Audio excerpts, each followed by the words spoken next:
Bonjour à tous et toutes et bienvenue pour un nouvel épisode dont on reparle, le format dédié aux actualités spatiales. Et pour cette semaine, entre une découverte dans l'atmosphère de Jupiter, découverte que l'on doit à James Webb, de nouvelles images à couper le souffle de sa lune Io, le développement d'une capsule spatiale indienne et une bonne nouvelle pour l'entreprise japonaise iSpace, à laquelle on doit l'atterrisseur lunaire Hakuto R, je crois pouvoir affirmer sans prendre trop de risques qu'encore une fois, l'espace nous a réservé de chouettes actualités pour la semaine. Mais avant d'entrer dans le vif du sujet, je voulais vous parler rapidement et vous présenter un projet assez innovant nommé Tiny Spacecraft. Les deux artistes derrière le projet créent en effet des sculptures électroniques uniques, totalement autonomes en énergie, inspirées par le monde du spatial et des satellites, le tout en fusionnant science, art et design. Et justement, ils viennent de lancer une passionnante campagne Kickstarter qui se terminera en fin de semaine et y ont besoin de soutien.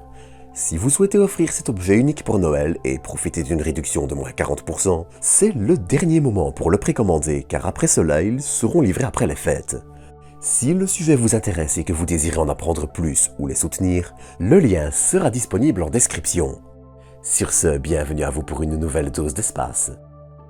Sur ce, pour commencer en douceur, je vous propose de parler de deux observations qui nous emmènent près de Jupiter. Pour commencer, le 15 octobre, la sonde américaine Juno s'approchait à environ 12 000 km de la lune jovienne Io. C'était l'occasion d'obtenir le meilleur cliché de la lune volcanique depuis le 16 octobre 2001 et le dernier survol rapproché entièrement réussi de Galileo à 184 km. Le suivant, à seulement une centaine et ayant eu lieu en janvier 2002, a hélas été un échec partiel avec une perte de la majorité des données suite à un problème rencontré avec Galileo. Mais bref. Alors que les images d'Io prises par Juno ne cessent de s'améliorer au fil des survols de plus en plus proches, le clou du spectacle reste encore à venir. Le 30 décembre 2023 et le 3 février 2024, Juno devrait en effet croiser Io à seulement 1500 km contre 11 600 cette fois-ci et nous permettre d'obtenir ce qui seront les meilleures images jamais obtenues de la lune jovienne. Mais Io n'était pas le seul objet jovien dont on allait parler ces derniers jours, car Jupiter avait elle aussi droit à sa part du gâteau et pas n'importe laquelle. Vers mi-2022, James Webb allait en effet observer la géante gazeuse et nous délivrer cette photo de la planète dans laquelle une découverte était annoncée récemment. Alors je ne vais pas revenir sur chaque élément visible dans ce cliché pris en infrarouge, la spécialité de Webb, car ce serait un peu trop long.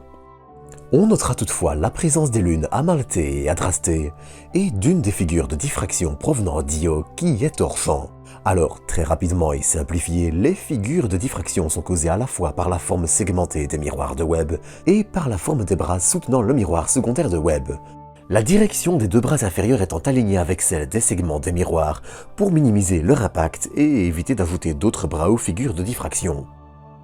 Ce sont les mêmes figures que vous voyez sur ces étoiles, et ces figures, même si elles varient, sont courantes avec presque tous les télescopes spatiaux comme terrestres et amateurs comme professionnels. L'image montre aussi les anneaux de Jupiter que l'on voit à sa gauche et à sa droite, et enfin des aurores situées au pôle nord et sud avec, elles aussi, leurs figures de diffraction. Mais cette photo contient aussi une petite surprise. Comme je le disais, Webb est conçu pour réaliser ses observations en proche et moyen infrarouge. Et en travaillant dans ces longueurs d'onde, le télescope a permis de réaliser de nouvelles observations de l'atmosphère jovienne, et ce à une altitude comprise entre 20 et 50 km au-dessus des nuages, région dont le télescope a permis les observations les plus fines à ce jour. Car oui, les couches les plus hautes de l'atmosphère jovienne ne sont pas toujours les plus simples à observer. Ainsi, on retiendra la découverte d'un jet stream large de près de 4800 km et fonçant à une vitesse de 515 km/h. En combinant les observations de Webb et Hubble, les télescopes permettent ainsi de se faire une idée des hautes couches de l'atmosphère jovienne en 3 dimensions, ce qui devrait permettre de continuer à tenter de mieux comprendre les phénomènes qui s'y produisent. L'étude de l'impact de l'évolution et des variations de ce jet stream devrait aussi permettre de mieux comprendre le comportement de l'atmosphère de Jupiter qui, même s'il est tout sauf inconnu, contient encore de nombreuses zones d'ombre. Car si très souvent nous ne pouvons l'étudier que couche par couche, s'il y a bien une chose que l'on peut dire à la fois pour Jupiter et la Terre, c'est que les interactions entre les couches de l'atmosphère sont complexes et que cette découverte risque bien d'avoir une importance pour l'avenir. Mais assez parlé de Jupiter et dirigeons-nous plutôt vers l'Inde. Car ce 21 octobre, le pays franchissait en effet une nouvelle étape importante dans le développement de sa capsule spatiale habitée. Un essai d'abandon en vol à haute altitude, avec une version minimaliste et non pressurisée de la capsule, permettant entre autres de tester la tour de sauvetage et le comportement de la capsule dans les pires conditions possibles. Pour rappel, une tour de sauvetage a pour principal objectif d'arracher la capsule à son lanceur, ici un petit booster dédié pour l'occasion, et de permettre de sauver ainsi l'équipage en cas d'incident majeur avec le lanceur.